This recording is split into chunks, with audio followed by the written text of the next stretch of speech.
Usually हम लोग avoid करते हैं कि भाई प्यूबर्टी से पहले यूज कि हम किसी भी तरह की ब्रेस्ट सर्जरी ना करें। अल्टीमेटली हमारा क्या होता है कि पेशेंट को रिलीफ मिले।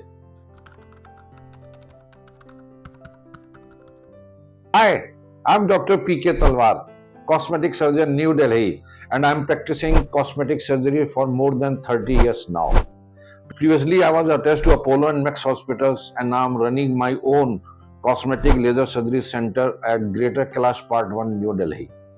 ब्रेस्ट हाइपरट्रॉफी जो है काफी कॉमन प्रॉब्लम है, जिनमें लेडीज के ब्रेस्ट काफी एनलार्ज्ड हो जाते हैं और इसके ऊपर हमने काफी वीडियोस भी बनाए हैं और ऑपरेशन के भी शूट्स दिखाए आप लोगों को, हमारे दर्शकों को।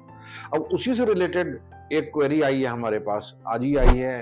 एक पेरेंट्स ये जानना चाहते हैं कि उनकी 12 साल की बच्ची है और उसके जो ब्रेस्ट है अनयूजुअली एनलार्ज्ड है और जिससे उनको काफी प्रॉब्लम हो रही है और वो जानना चाहते हैं क्या हम इसको रिड्यूस कर सकते हैं या नहीं कर सकते हैं।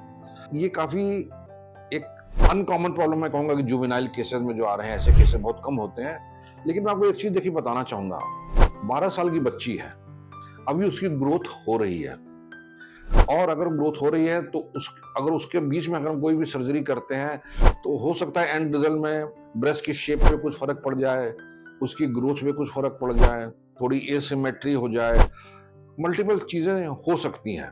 तो यूजुअली हम लोग अवॉइड करते हैं कि भाई प्यूबर्टी से पहले यूज कि हम किसी भी तरह की ब्रेस्ट सर्जरी ना करें और कॉमनली ये होता है कि भाई हम 18 साल के बाद ही किसी तरह की सर्जरी करना पसंद करते हैं।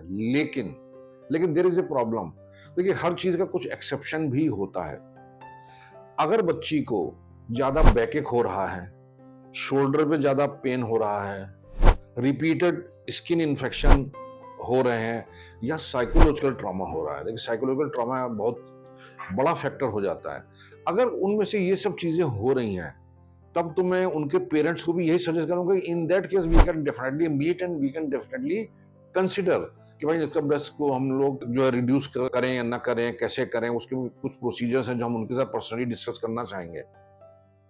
लेकिन अगर इनमें से कोई फैक्टर है, बच्ची को बैक एक है या जैसे इन्फेक्शन हो रहा है या साइकोलॉजिकल ट्रॉमा है, तो शायद हम लोग डेफिनेटली बच्ची से मिलने के बाद उसको हम रिड्यूस करेंगे लाइपोसक्शन के द्वारा। ज़्यादा हम ग्लैंड्स पे भी वर्क नहीं करना चाहेंगे ताकि ब्रेस्ट की जो मेन ग्लैंड है उस पर कम से कम इफेक्ट हो सर्जरी का।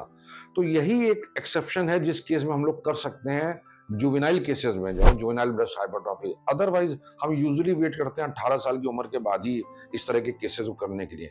तो ये करना या ना करना देखिए एक बड़ी थिन लाइन होती है और मेडिकल साइंस में ये नहीं है कि भाई ये मैथमेटिकल है कि भाई इतने पे करो इतने पे ना करो। इसमें हमें मल्टीपल फैक्टर्स जो है उन सबको देखना पड़ता है, उनको गेन करना पड़ता है।